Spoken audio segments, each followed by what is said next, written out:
Afinal, qual é o papel do nutricionista nestes casos de fendas?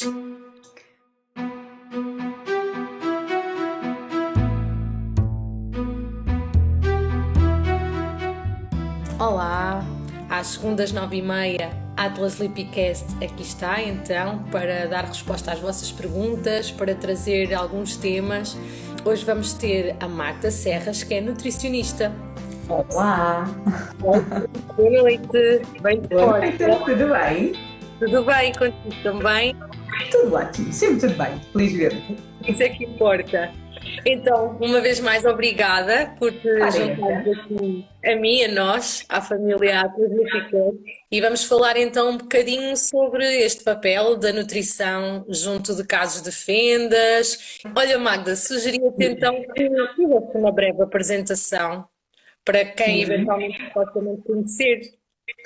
Então, olha, o meu nome é Magda Serras, sou nutricionista, já trabalho há muitos anos na componente da nutrição clínica e obviamente que aqui no grupo das fendas há algum tempo, já não consigo bem situar há quantos anos, mas já lá vão alguns.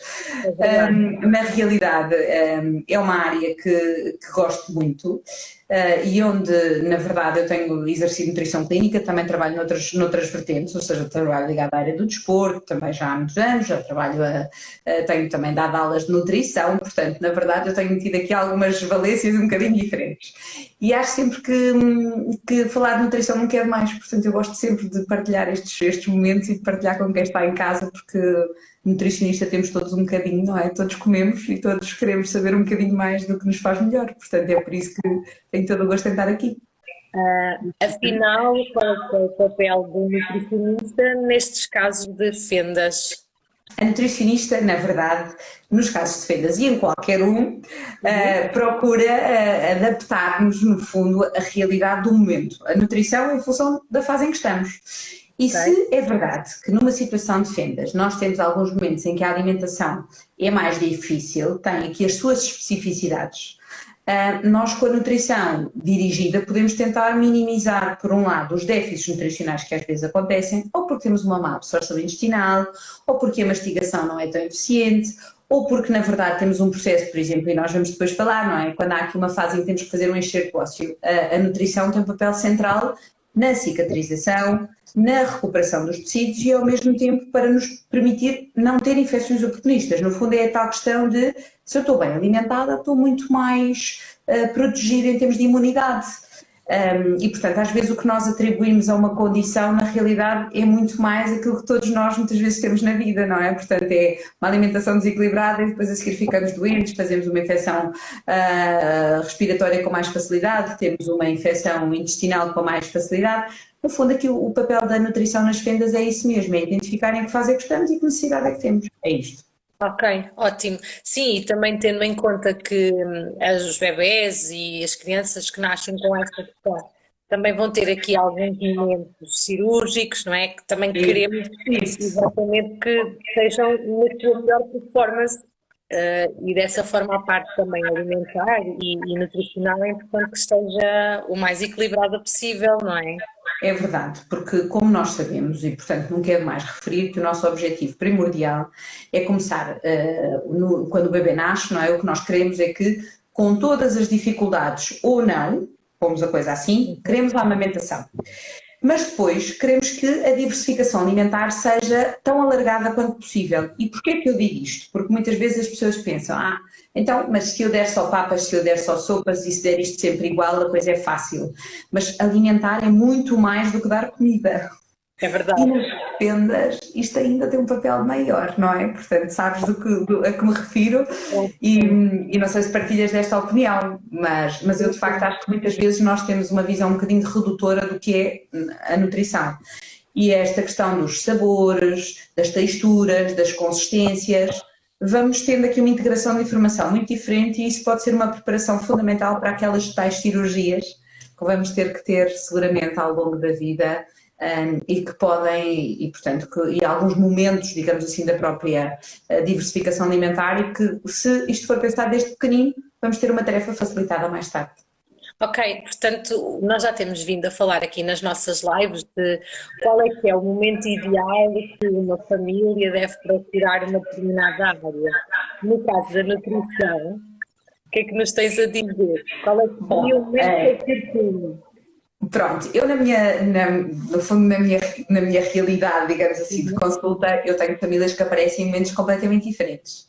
Ou seja, que vêm com o bebê, acabaram de ter conhecimento desta condição e desta realidade e, portanto, vêm preparar o futuro.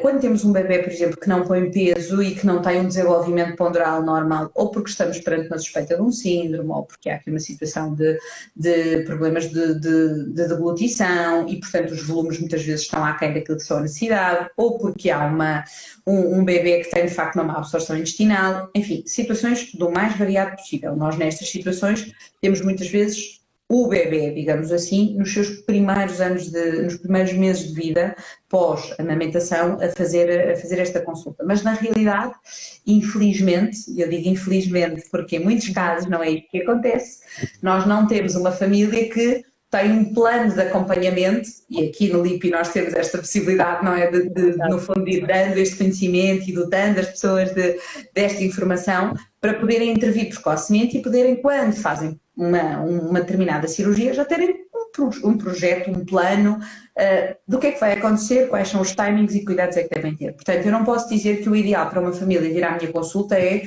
ao final de 6 meses ou 8, ou é um ano. Agora, na verdade, sempre que há um momento que é preocupante para a família e cria angústia, faz sentido procurar um profissional, porque essa angústia não deve ser vivenciada sozinha, deve ser partilhada. Portanto, uma mãe que está desconfortável com a nutrição de um filho vai estar sempre a passar este desconforto com a alimentação. Logo aqui temos um problema. Claro, vai estar desconfortável e vai estar alerta, não é? Porque depois vai ficar preocupada, não sabe o que é que pode ou não fazer. Isso. E muitas nós vezes trabalhando em equipa, em que há um momento cirúrgico, também queremos que ele resulte da melhor forma, por isso também não queremos que venha nada estragar, não é? Aquilo que foi feito.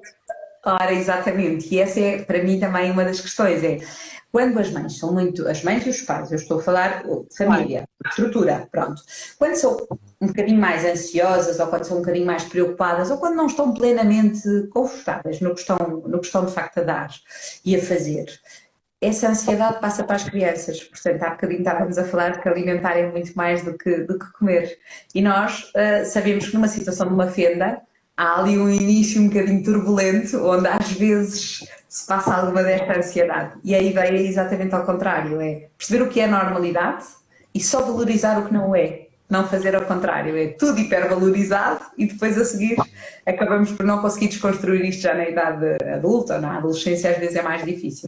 Sim, é verdade. E esta desconstrução e ver, encarar esta realidade desta forma ajuda bastante a aligeirar estas pequenas dificuldades que vão surgindo.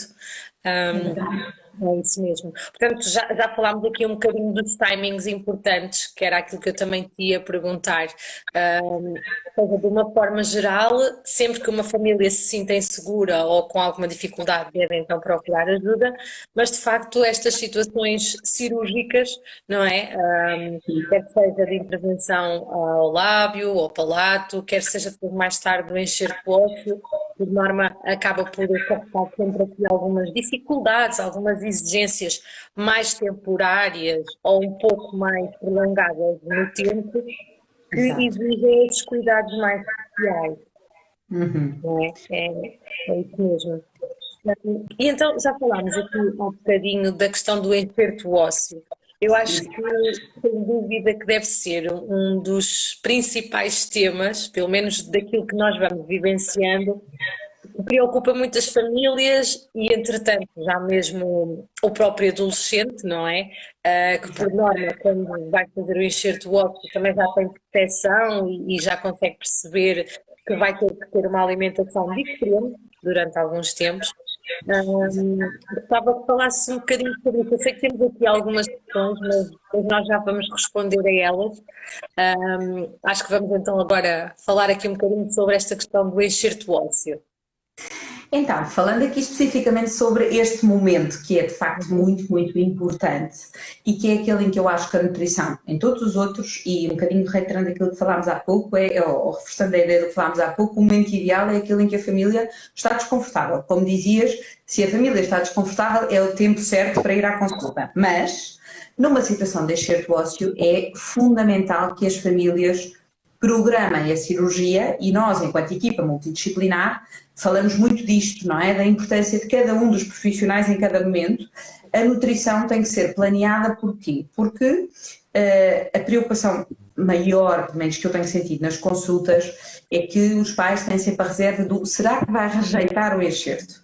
E claro que aqui o problema não é bem este, não é? Porque estamos a falar de um osso que é do próprio e, portanto, não temos esta questão e muitas vezes subestimam aqui a nutrição. Ora, vamos lá aqui pensar o que é que temos, no fundo, na prática, no enxerto ósseo.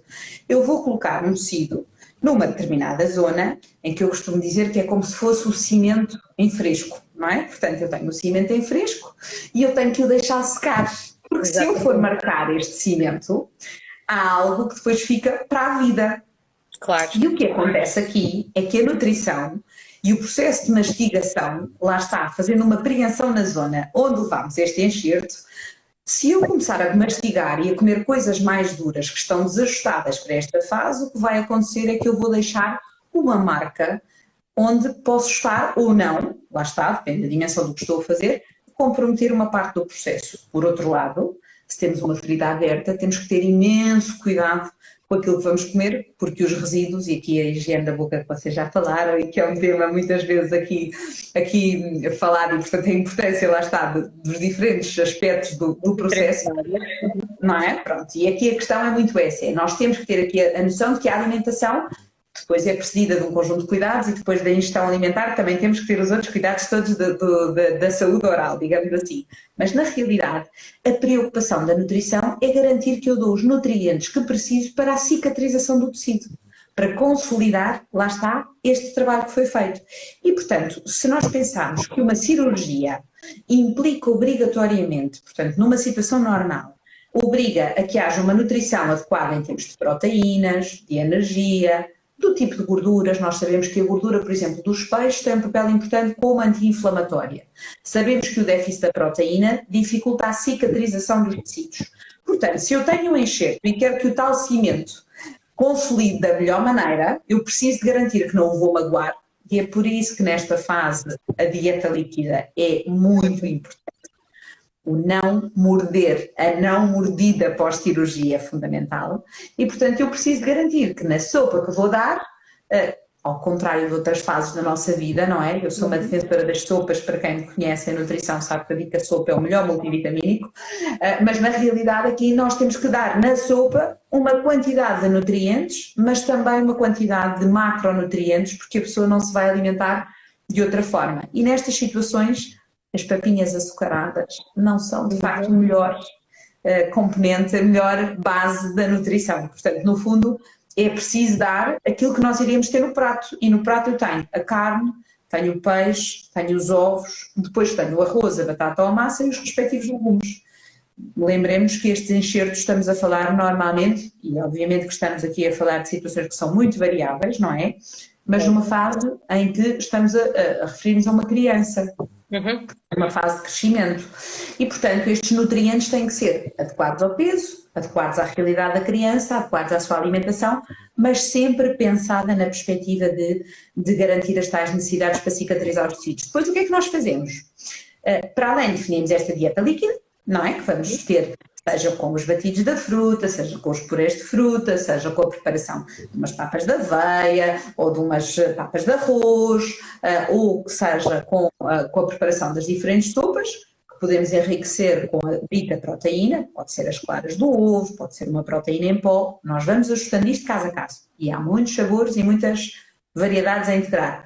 Depois vamos adequando conforme o processo de cicatrização for acontecendo, e aí lá está a equipa multidisciplinar, vai fazendo uma avaliação, vai fazendo um ponto de situação e dizendo agora vamos passar para a segunda fase, agora vamos avançar. E nós vamos diversificando consistências e a qualidade daquilo que vamos introduzindo. Sim, há bocadinho uma das questões que estava aqui era explicarmos um pouco melhor o que é estes conceitos de textura, consistência e agora como falaste disso novamente, que às vezes, lá está, uma família recebe as indicações de agora tem que ter uma dieta líquida ou agora tem que ter uma dieta pastosa e às vezes depois não conseguem perceber tão bem como é que isso é na prática, não é? E pronto. Talvez nos possas ajudar aqui melhor. Então, eu dou sempre o exemplo dos brócolos, porque são para mim um exemplo muito fácil de nós trabalharmos consistências, texturas, tudo isto que estamos a falar. Quando nós pegamos no brócolo, na sua essência, as árvorezinhas, como as crianças muitas vezes dizem, nós damos muito a provar. A grande questão é exatamente esta, é quando eu cozo, à medida que eu vou acrescentando, a partir dos 4 minutos, nós quando temos os brócolos escaldados, digamos assim, 4 minutinhos, eles começam a ganhar alguma maciez. E à medida que eu vou acrescentando o tempo de cozedura, ele vai ficando cada vez mais macio, cada vez mais mole. Pronto. Agora, há estruturas que à partida são sempre difíceis de nós homogeneizarmos, a não ser que nós usemos um robô de cozinha, seja uma varinha da sopa, lá o que for. Pronto. O que é importante nós termos a noção é que se há produtos que muito cozinhados, facilmente os prensamos na boca com um toque subtil, digamos assim, que eu não vou magoar os tais tecidos. Portanto, a textura e a consistência quando eu trinco, como é que está a força de preensão que eu tenho que fazer para cortar aquele produto, ok? Quando nós temos uma textura dos brócolos diferente, reparem que se eu cozer os brócolos e pegar na farinha da sopa e os reduzir a puré, na boca eu vou só saborear, mas se eu os cozer muito, eu vou ter alguma densidade quando tenho na boca esta tal textura diferente de um produto que pode ter exatamente o mesmo grau de cozedura. E a questão aqui é exatamente essa, é quando nós estamos a falar de uma primeira fase em que eu não posso ter resíduo, eu vou homogeneizar tudo a puré. Mas numa segunda fase, eu posso não ter que trincar e ter os brócolos completamente desfeitos na boca. E portanto, posso apresentar uma sopa, que é um puré, com alguns destes brócolos por cima, que vai ser diferente da sopa que eu servi ontem com cenoura.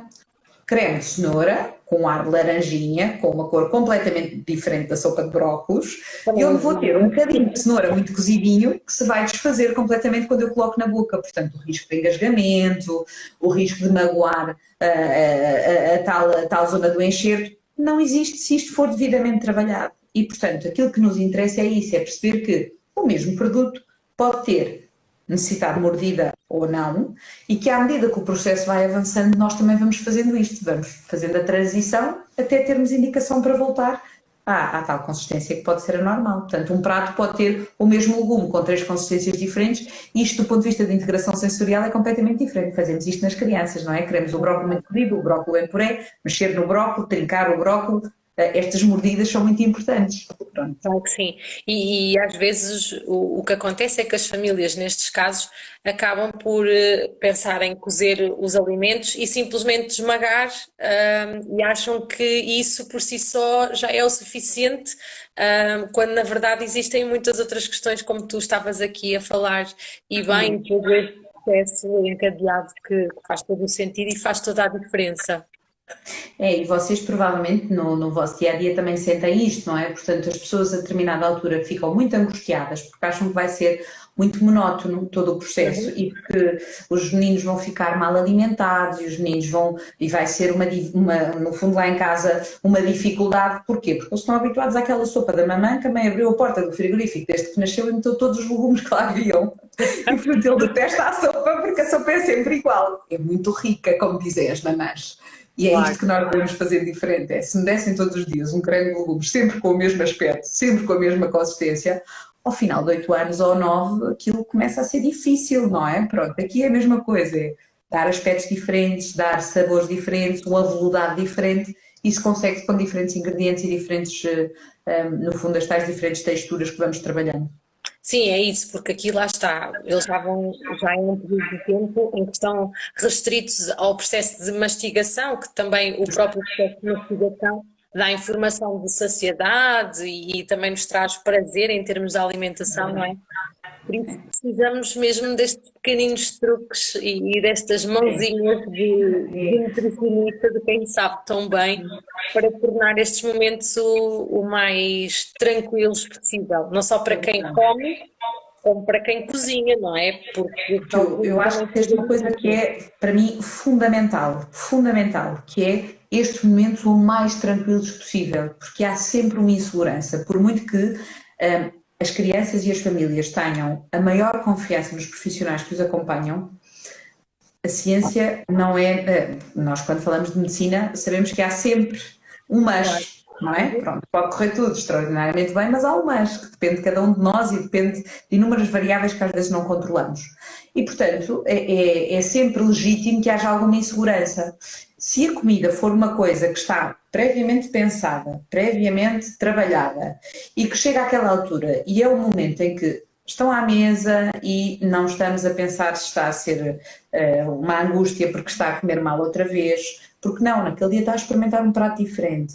E olha, esta correu melhor e vamos repetir, esta não correu bem, logo já comes outra diferente. Portanto, no fundo, se dermos esta serenidade, que nada vai ser igual, o processo vai passando e quando derem por ela já estão a mudar a consistência, já estamos a fazer aqui um puré de batata ou uns ovos mexidos, onde vamos juntar, lá está, os tais brócolos muito cozidinhos e aquilo já tem um aspecto diferente no prato, portanto o empratamento já não é igual e já não é um prato monocromático, já não é uma situação em que nós temos, em alguns casos, a noção de que chatice, já não é uma chatice, está quase a passar, portanto, e todos nós sabemos que isto tem um fim à vista, não é? Portanto, isto é a vantagem de quando a pessoa sabe ao que vai.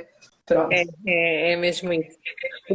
Acho que a principal coisa a reter daqui é se está à vista um extra-forte ou alguma coisa importante aí nas agendas, o ideal é procurar exatamente esse acompanhamento antes, fazer esta recolha de informação e preparação para que depois possam então ter uma bagagem maior e rumar de forma mais tranquila no que toca à alimentação. Acho que é a grande aprendizagem. E ao mesmo tempo eu acho que depois temos sempre aqui uma questão, que é, há truques que ficam e eu costumo dizer que nestas dificuldades, à partida de dificuldades, criamos oportunidades. Portanto, uma criança que nunca comia uma sopa, de repente não tem que criar a aversão, porque se calhar até há 2 ou 3 que descobriu que afinal gosta e que até consegue comer. E sensibilizamos o paladar para algumas coisas. Às vezes as frutas, por exemplo, é uma realidade que eu tenho percebido nos últimos anos, é que a maior parte das nossas crianças é muito preguiçosa para comer fruta. Mastigar. Aquelas frutas que bebem, que despacham o tema, comprometem depois o processo de mastigação. E nós sabemos o quão importante é a mastigação, não é? Eu costumo dizer que nestas coisas, muitas vezes a motivação do tónus da face é quando as crianças estão para falar, não é? Para dizer às mães, não quero que a criança fale, trabalha a boca, trabalha o tónus da boca, dê-lhe coisas para comer, dê-lhe coisas para morder. Pronto, aqui é um bocadinho diferente, é o discurso contrário, mas é uma estratégia para depois criar saudade e vontade. No fundo, sensibilizamos para frutas diferentes para depois a seguir poderem mastigar e desenvolver o prazer de voltar a morder, não é? Claro, pronto, é também uma oportunidade. Deste momento mais difícil poder transformar numa ótima oportunidade de diversificação. Entretanto, temos aqui uma pergunta: se os alimentos podem interferir com a cicatrização pela característica de pH dos alimentos? Então, importante, quando pensamos na questão da cicatrização, nós sabemos que imediatamente após a cirurgia há um conjunto de processos, não é, que acontecem onde de facto as características dos alimentos têm um papel central. Falávamos há pouco da cicatrização e da importância que tem, por um lado, a proteína, ok? Por outro, termos à partida e por antecipação, e por isso é que eu falo de preparar o processo, termos todas as vitaminas e minerais que são fundamentais para a regeneração dos tecidos. Vitamina C, o zinco, todos estes como sendo pontos importantes. Claro está que se pensarmos em algumas estruturas que são mais importantes, pegamos no exemplo da arginina, que é um aminoácido, é uma coisa que está contida. Para quem nos ouve e não é da área, quando falamos, vemos a proteína nos rótulos, não é? Uma parte da proteína é um aminoácido, por exemplo, que é a arginina. E este componente é muito importante para a cicatrização dos tecidos. A proteína no seu todo, mas, por exemplo, este aminoácido tem um papel importante. Se eu tiver um déficit, eu vou ter dificuldade em aumentar ou melhorar a cicatrização dos tecidos e a própria irrigação. Nós falamos muito da arginina por causa, no fundo, do processo da vasodilatação, da irrigação dos tecidos, da nutrição adequada dos tecidos em cicatrização. O pH, que é uma pergunta que foi feita, e hoje em dia está o pH um bocadinho na moda para as mais diferentes questões, algumas delas carecem de alguma evidência científica. Eu gosto de ser rigorosa nestas coisas, não gosto de estar aqui como eu costumo dizer, a dizer porque sim, porque é tendência ou porque é moda. Algumas delas nós sabemos que têm alguma evidência, algumas outras carecem da mesma, mas neste caso em particular, nós sabemos que há uma boca que foi bastante mexida, na maior parte dos casos, não é? Portanto, há um tecido que está sensibilizado. E, portanto, a acidez dos tecidos, na maior parte dos casos, cria desconforto do ponto de vista da boca. Portanto, se nós pegarmos numa fruta que é extraordinariamente ácida, o exemplo de uma laranja, ou se nós pegarmos num kiwi verde, o que vai acontecer é que provavelmente, na maior parte dos casos, haverá um ou outro que isto pode não acontecer, mas há o desconforto dos citrinos numa primeira instância, o que não significa que estes produtos estejam proibidos. Eles não podem ser a essência da alimentação numa primeira instância. E, portanto, o que nós fazemos é, nós podemos ir buscar a vitamina C ou outras componentes menos ácidas e podemos ter outro tipo de frutas numa primeira fase, tendo as reservas prévias até o dia da cirurgia, fizemos a nutrição otimizada e depois vamos alargando. E note-se que esta sensibilidade da boca é uma coisa transitória. Portanto, não estamos a falar durante 2 meses a criança não poder tomar laranjas. Nada disto. Ou seja, aquela primeira fase em que há uma ferida aberta, em que há uma cicatrização na fase inicial, há este desconforto. Uma outra nota que estamos aqui a falar sobre alimentação. Aquela estratégia que muitas vezes nós usamos nos bebés, e nós aqui não estamos agora a falar dos bebés, não é? Estamos a falar de crianças mais crescidas, nós muitas vezes usamos nas papinhas dos bebés aquela clássica banana esmagada. Eu falo muito da banana porque tenho sempre esta coisa, as pessoas todas pensam dieta mole, bananas, pronto. A primeira coisa, é logo direto, banana, puré de banana, porque não? Pois porque não? Porque se nós não queremos pressão, se pomos uma estrutura que vai colar, e nós já comemos bananas, e a banana muitas vezes funciona como uma cola. Por isso, usamos muitas vezes em pequeninos, durante muitos anos, todos nós nos lembramos da velhinha papa que nos davam antigamente com bolacha Maria e laranja, não é? Portanto, aquele clássico, aquela coisa que é uma pasta, uma goma, ali que se envolve e que é tão fácil de deglutir para uma criança. Aqui não queremos, porque a tendência é ir lá com a língua, descolar esta papa de banana. Não quer dizer que eu não possa fazer um sumo com uma banana. Posso perfeitamente. Preciso, mais uma vez, de adequar consistências e de ter a percepção de que a base não devem ser produtos que criem este tipo de condição. Ok? Certo. Portanto, o pH pode ser uma coisa adaptada, voltando aqui à pergunta, pH pode ser uma coisa adaptada, ou seja, se eu pegar numa papaya, se eu pegar numa manga, se eu pegar num pêssego numa primeira fase, são produtos mais fáceis de homogeneizar, são produtos mais fáceis de eu consumir em cru, sem processamento, e por outro lado, são produtos normalmente muito mais bem aceitos. Pronto. Ok. Entretanto, só temos aqui alguém a agradecer por esta explicação. E há bocadinho estávamos a falar da questão da cicatrização e de que há uma restrição durante um certo período de tempo. E às vezes o que acontece é que as famílias tendem a prolongar um tempo e a ter um bocadinho de receio de certas interrupções alimentares e proteger um pouco mais a criança. E temos uma pergunta que vai neste segmento, que é BLW em caso de uma fenda de palato, sim ou não? Então, o que é que eu tenho para vos dizer? Depende. Depende, não é? A gente também não tem muita informação aqui. Pronto, mas exatamente. Ou seja, a questão é, tal e qual. Ou seja, para nós estarmos a fazer uma leitura e aqui uma restrição e dizer não, não é correto. Pronto. Agora, é preciso sempre perceber como é que estamos em termos de evolução e como é que estamos em termos nutricionais no ponto de partida, para depois podermos adequar esta nossa comunicação. Ou seja, o que é que eu costumo dizer? Os pais tendem a protelar aquilo que nós dizemos e, em alguns casos, a ser muito estudiosos, para o bom e para o mal. Isto é ótimo, isto é aquilo que eu digo que os pais devem ser, curiosos, proativos e críticos. Mas depois, às vezes, o que é comunicado como uma verdade absoluta, em alguns meninos, em algumas situações, não se aplica e não é mais-valia. Portanto, aquilo que eu costumo dizer é, com mais dados podemos tomar uma decisão mais assertiva. O que eu digo é bom senso e espírito crítico do Dr. Google. Foi. É isso mesmo. Sim, por isso nada mais do que receber orientações específicas, porque lá está, em uns casos pode ser expectável, noutros pode não ser. Portanto, temos mesmo que perceber e ter mais orientações.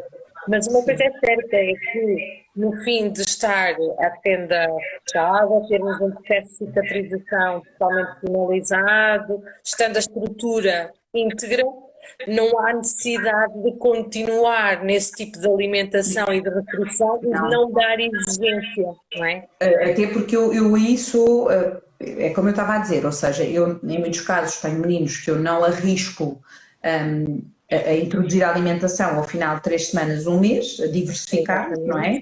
E não começa esta transição sem haver um ok da equipa médica, mas sou a primeira pessoa a dizer que a partir do momento que a equipa que fez a intervenção diz esta boca é para ser trabalhada, é para trabalhar a boca, porque Exatamente. muitas vezes o prejuízo da não função é maior do que o ganho em proteger. E, portanto, quando nós temos receio de trabalhar e quando é dito, não, é para trabalhar a mordida, é para trabalhar a apreensão da boca, se eu não fortalecer esta musculatura, se eu não ganhar aqui, no fundo, capacidades e competências, eu mais tarde vou ter um problema de linguagem, vou ter um problema de não função e vou querer ter uma articulação da boca que não vai existir porque eu tive sempre com medo de trabalhar aquela boca. Ou seja, mais uma vez, há que estar munido de profissionais em quem se confia. E ao mesmo tempo ir transferindo para eles, não é guardar para dentro, é transferir para os profissionais os medos e as angústias. E quando eu digo transferir, não é responsabilizar só terceiros, mas é pedir se é normal, se é desejável, quais são os sinais que têm que estar na alerta para poderem fazer a transferência, porque esta questão de depois os meninos ficam a comer sopa para desta fase, não é? Em alguns casos em que ninguém comia sopa, obviamente que a intenção é que fique a comer sopa, mas a intenção também é depois fazermos a transição para novas texturas e novas consistências, coisas que à partida a pessoa tinha alguma repulsa, ir experimentando e ir diversificando. Portanto, não é de todo positivo para a normal função da boca, nós não nascemos e não vivemos como adultos ad eterno a comer papas e a comer consistências moles, não é? Portanto, uma das coisas que eu mais digo nos meus idosos é que a boca e a qualidade da boca é fundamental para o envelhecimento. Portanto, no fundo, a mastigação, a dentição, ter uma boca saudável é fundamental no processo de envelhecimento. No de crescimento, então, é determinante. É isso mesmo. Nós tínhamos aqui uma pergunta, era do nosso amigo Lipi, mas entretanto eu estou com alguma dificuldade em encontrar. Eu sei que estava relacionado com qualquer questão intestinal. Se entretanto o Lipi nos puder voltar aqui a colocar a questão, seria mais fácil, por favor, que eu não estou a conseguir encontrar aqui já. Pois como vão pessoas aderindo e está-me sempre a voltar. Era sobre trânsito intestinal, Patrícia. Isso. Ok. Pronto. Então, trânsito intestinal. Duas coisas importantes. Quando fazemos uma dieta líquida, se fizermos uma sopa, se fizermos uns flocos de aveia, se fizermos muita fruta, à partida não vamos ter um problema de obstipação e vamos ter um trânsito intestinal normalizado. Ou não, porque lá está. Eu também tenho muita gente a comer creminhos de cenoura com baguinhos de arroz muito cozinhados. E o que é que nós temos quando fazemos uma sopa com uma base de cenoura? Serve para esta fase das cirurgias, como serve para a vida inteira de todos nós. Uma sopa com uma base de cenoura, obviamente que é uma opção mais obstipante. A cenoura promove secagem e reabsorção das fezes. Portanto, se eu fizer muita cenoura, se eu fizer muito arroz ou se eu fizer muita banana, eu posso ter uma maior obstipação, ou seja, ficar com o intestino mais preguiçoso, fezes mais duras, mais partidas, e nessa altura aumento o consumo de água, ou opto por fazer, e em algumas situações isto acontece, não é? Nós podemos fazer um creme de cenoura, por exemplo, mas depois temos que fazer uma fruta que seja mais laxante. Frutas laxantes, temos a papaya, o mamão, o kiwi, que pode ser o kiwi amarelo. Naquela questão que falávamos há pouco da acidez, o kiwi amarelo é mais bem tolerado. Podemos ter as laranjas, podemos ter as ameixas, portanto, tudo isto são opções mais laxantes. Depois, não esquecer, aspecto importante, aquilo que nós pretendemos é, com a fruta, estamos a dar fibra que já está hidratada. Mas se nós estivermos a juntar numa sopa uma farinha de linhaça, ou se nós quisermos fazer um farelo de trigo, como se fazia durante muito tempo. Antigamente usava-se muito o farelo de trigo, hoje usa-se menos e usa-se mais a farinha de linhaça. Não se esqueçam que quando nós damos esta versão de farelo, é a fibra desidratada.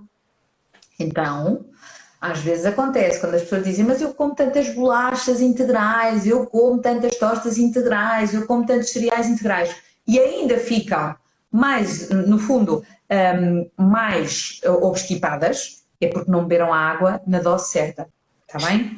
Depois havia aqui uma pergunta se a dieta líquida pode interferir com a absorção de nutrientes, era assim? Era, não era? Era esta a pergunta?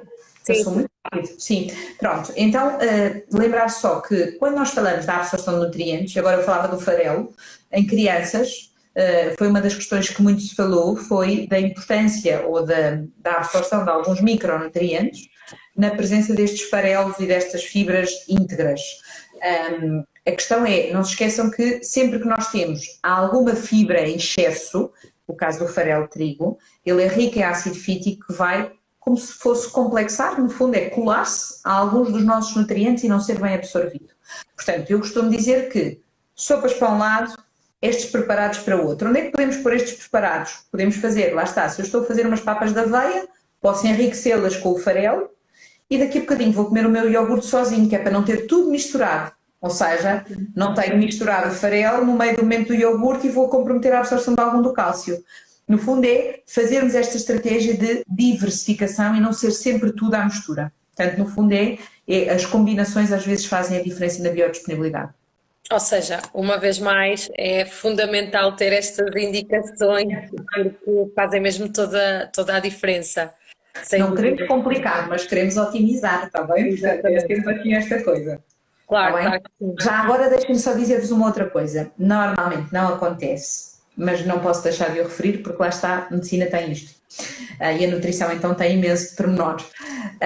Sempre que pensamos no ferro, ou seja, imaginem que estamos a falar de alguém que precisa porque perdeu muito sangue ou porque até tem dificuldade em comer carne, não adora peixe, come poucos ovos. Pronto, temos aqui a preocupação do ferro. Ok? Uhum. E o ferro dos vegetais, ou seja, nós muitas vezes ouvimos falar do espinafre e o ferro, lembram-se do Popper? Sim? Sim. Sim, pronto. Eu costumo dizer que o ferro dos vegetais, que está presente nos legumes de folha verde escura, só é bem absorvido quando temos vitamina C. Portanto, falávamos há pouco do pH. Portanto, não posso dar uma sopa de espinafres e a seguir um copo de sumo de laranja, ok? Mas posso pôr umas gotinhas, ou posso pôr um bocadinho de salsa, ou posso fazer um puré de fruta no final da refeição e combinar com um esparregado, estão a ver? Portanto, no fundo é articular uma coisa com a outra para potenciar a absorção. Que máximo, sem dúvida, são estratégias fundamentais. Servem para as mães quando estão assim a precisar de um reforço de ferro e servem para os filhos quando estão a cicatrizar tecidos, não é? Portanto, é um bocadinho para todos, para a família. É fantástico. Eu tinha mais uma outra questão para te colocar que qual é que é a importância ou qual é que é o papel diferenciador do nutricionista que tenha conhecimento ou não sobre esta característica específica de uma fenda? Ou seja, é fundamental haver não só o conhecimento de equipa, não é? E perceber estas questões.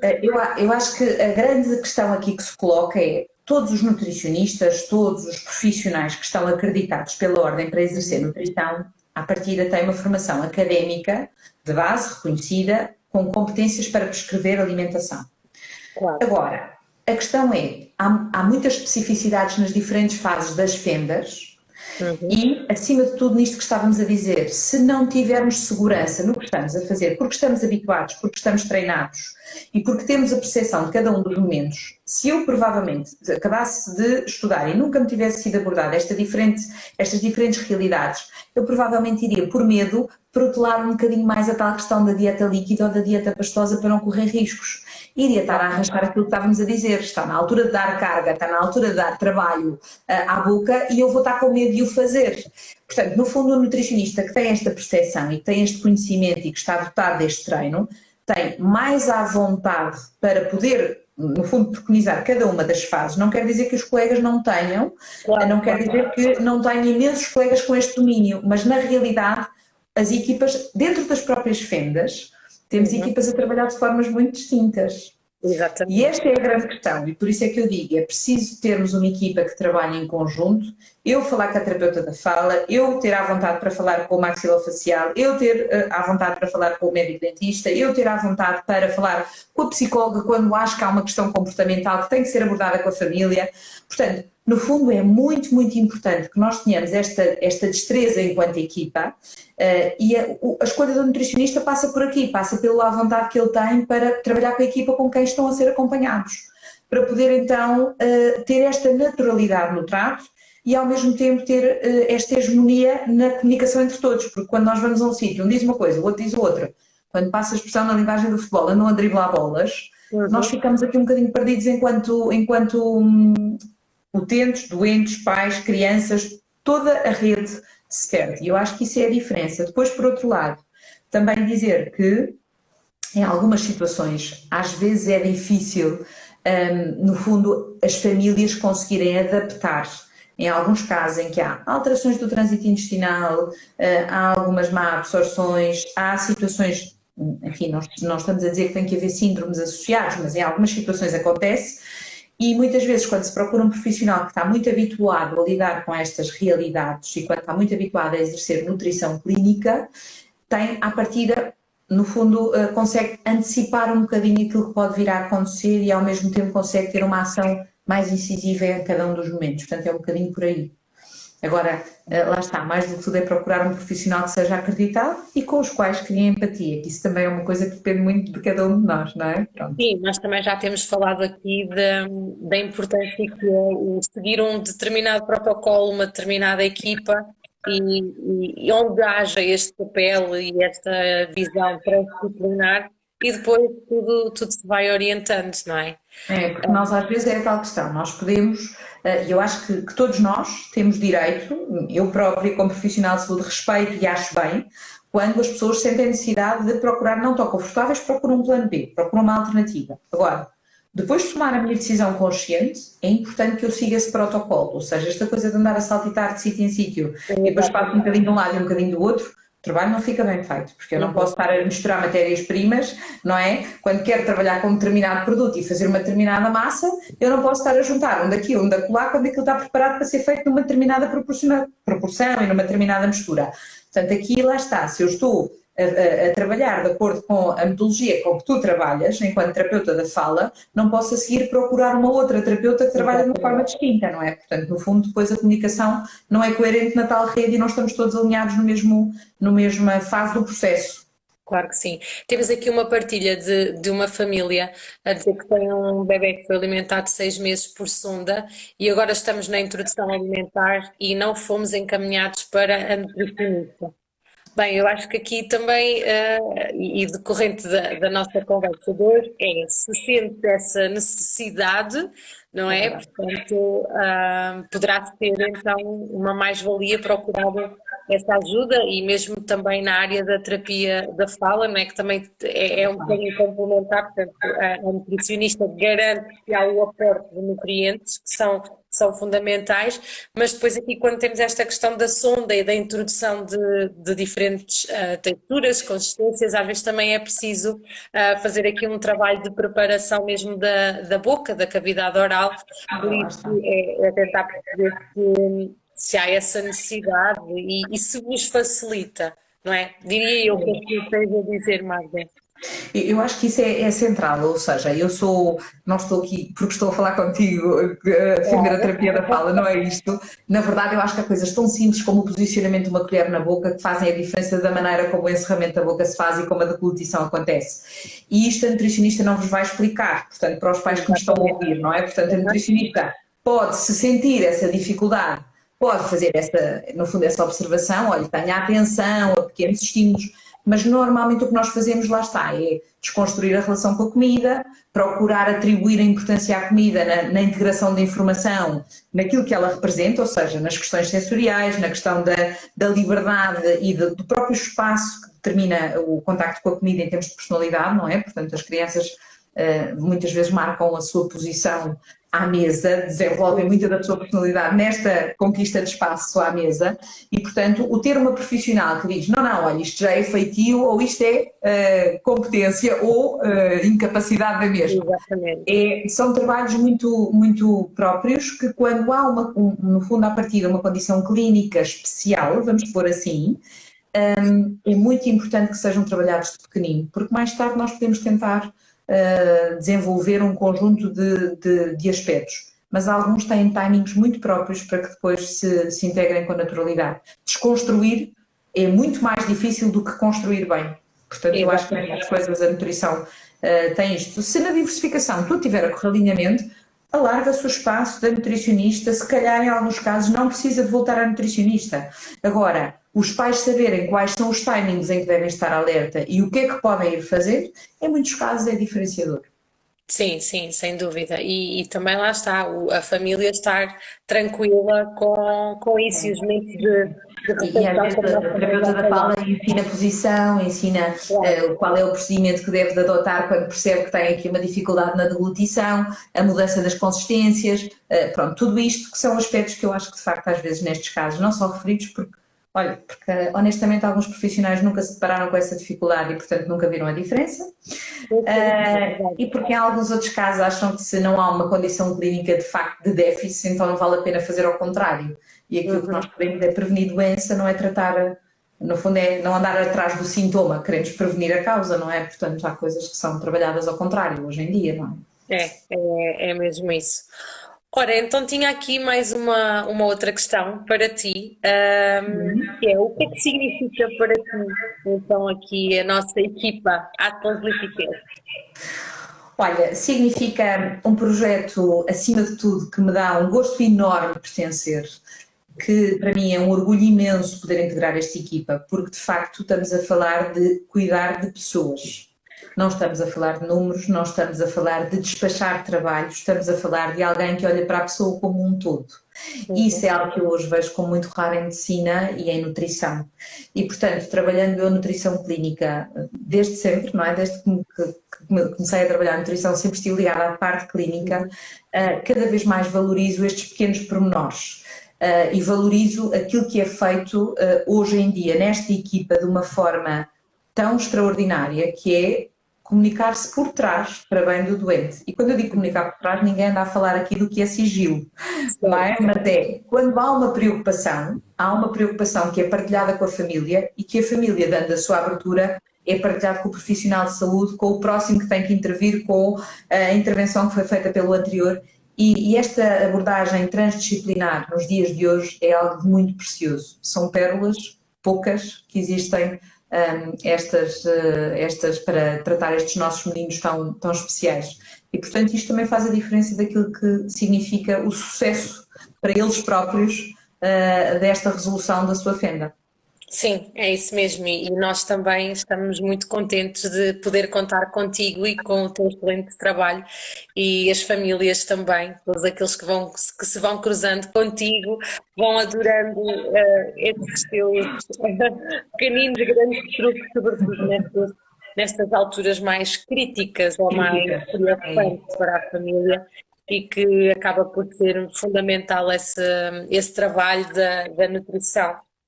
Pronto, se não houver aqui mais nenhuma questão, entretanto, vamos-nos aqui despedindo, ou se houver ainda mais alguma questão que nos queiram colocar, ou também estamos sempre à vontade para colocar, está bem? Nós estamos cá para isso. Portanto, quando houver dúvidas ou questões, estamos disponíveis para esclarecer.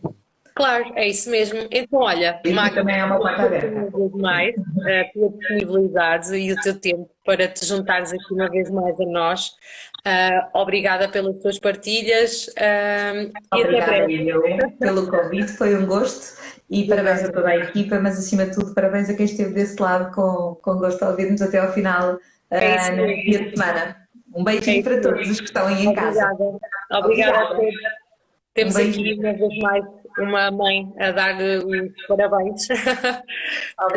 Uma equipa que apoia todas as etapas e está a agradecer. Obrigada também por estarem aí. E até à próxima. Na próxima segunda-feira cá estaremos novamente com outro convidado. Por isso, Até breve, enviem-nos as vossas dúvidas, as vossas questões e obrigada, Magda, obrigada a todos. Obrigada eu. Até para a semana. Um beijinho. Obrigada. Obrigada, beijinho, com licença. Obrigada, beijinhos, Lipe. Nós, no Atlas Lipcast, vamos te ajudar a entender todos os passos do tratamento e vamos te guiar desde o diagnóstico até a reabilitação final. Vem participar dessa comunidade? Atlas Lipcast, um projeto de informação feito à tua medida.